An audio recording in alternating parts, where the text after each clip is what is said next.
Oh, come down. Oh, man.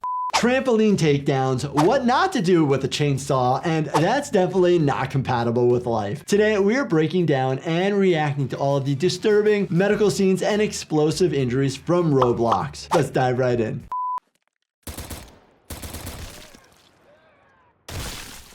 We're getting shot right in the left groin. My groin! Right where the femur hits into your abdomen and your pelvis. What major structures are in that area? Male, it's just got basically some intestines down there. Female, it's got your intestines and ovaries. Ureter in the back. There's other tissues there, but those are the big ones when it comes to organs. And then we're talking major blood vessels. So we're having your femoral vein and artery, as well as the femoral nerve that comes out right there.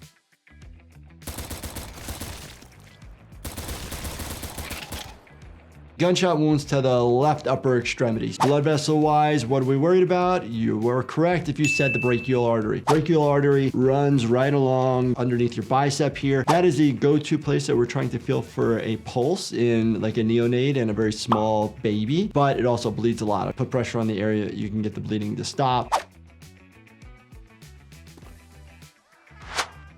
Oh, just pushed off.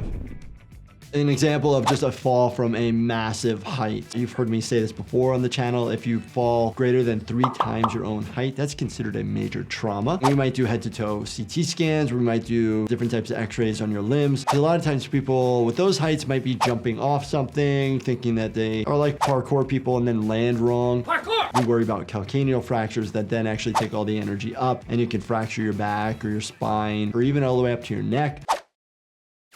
Oh, laceration to the face. Face bleeds a ton. Direct pressure to the area will significantly help the bleeding to stop. And the face heals really, really well. So if you can get the bleeding to stop and just put a couple stitches in, suture it closed, you won't lose a ton of blood that way. We want to make sure that you have a good closure, so you have a good cosmetic repair, so you don't have a big scar on your face. If you do end up getting a scar on your face, you can always see a plastic surgeon for scar revision. And there are ways and different products out there that you can use to help reduce the scars. Ooh. Ooh.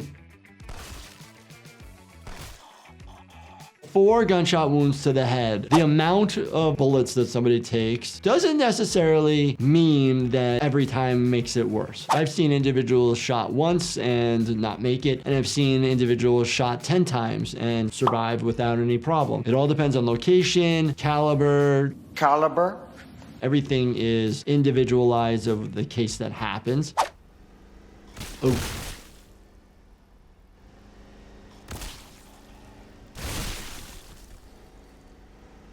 I didn't even know there was a car in this game. Pedestrian versus car. Fractures, dislocations, hematomas, contusions, amputations, intracranial bleeds, intrathoracic bleeding. We see so many people come in altered head injury, hematoma to the head, and they have a subdural hematoma, or they have a subarachnoid bleed. All these different areas of the brain that are bleeding, and it's like, oh, damn it. If you're a little bit older, you have more space in your skull for bleeding, so you can accept more blood. Our brains are shrinking as we get older.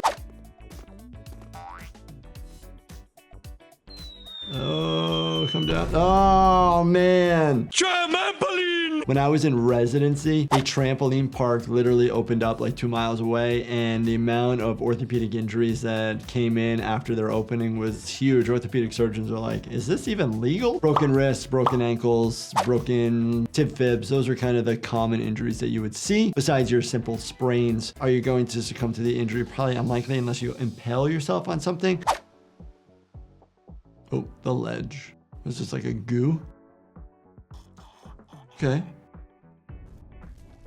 Oh, I don't know what type of liquid that is. It is green. It's green. In typical situations where you're underwater, you're trying to hold your breath and there's a little bit of panic, your heart rate's beating a little bit faster, so your demand is a little higher, thus you're going to need to breathe faster. Injuries that we see when it comes to near drownings or drownings has to do with what happens immediately when you hit the water. Sometimes you can have just a laryngospasm of the vocal cords lock up, you can't get breath in, and then you can be inhaling water into your lungs.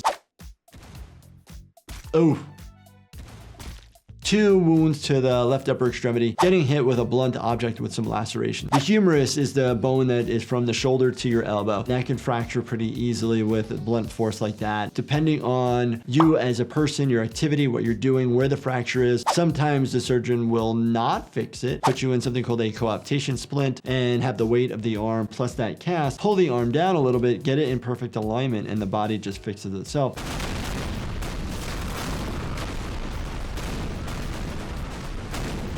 The worst when you have a blown eardrum where it ruptures open, you get a little bit of bleeding, pain to the area when that eardrum ruptures, so you get tinnitus, that ringing in the ear. These will typically heal on their own, but you just want to make sure you don't get water in your ear, so you don't want to increase the risk of getting an infection. And if they don't heal, you can always get an ENT to do a tympanoplasty where you get a new eardrum made.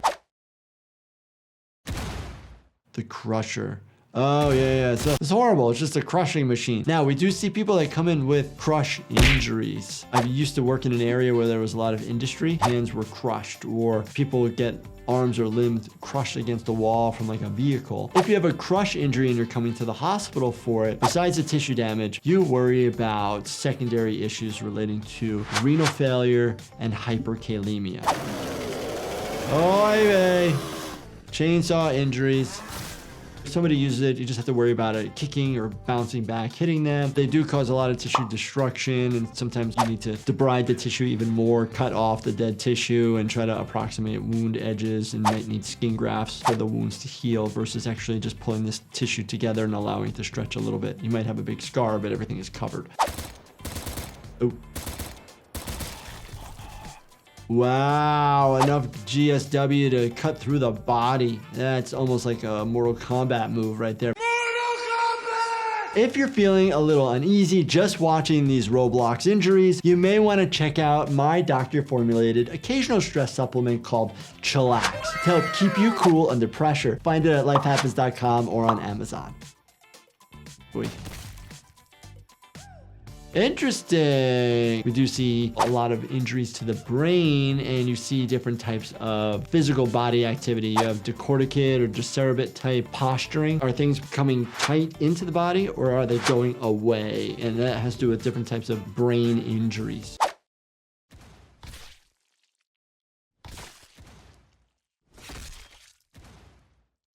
We see the guitar here. I'm trying to think of like what are the more common blunt force trauma injuries that we see and what do people use. A lot of times you end up seeing a baseball bat, a stick, a metal rod, and then whatever household objects that are around. Those are the more common things. Never seen a guitar injury. I think probably one of the weirdest objects that I've ever seen somebody get injured by was like a bowling ball, a blunt object that somebody was able to like throw in somebody's foot. You can use anything, so please be careful. Don't have things laying around that could be used against you, so to speak. Roblox, really interesting. It actually correlated really well to the injuries that I see in the emergency department and what we deal with on a daily basis. If you guys enjoyed this, definitely check out this playlist right here, binge watch everything. And as always, do me a favor, subscribe, turn on your bell notifications, and hit that like button for me. Thank you so much for watching, and stay healthy, my friends.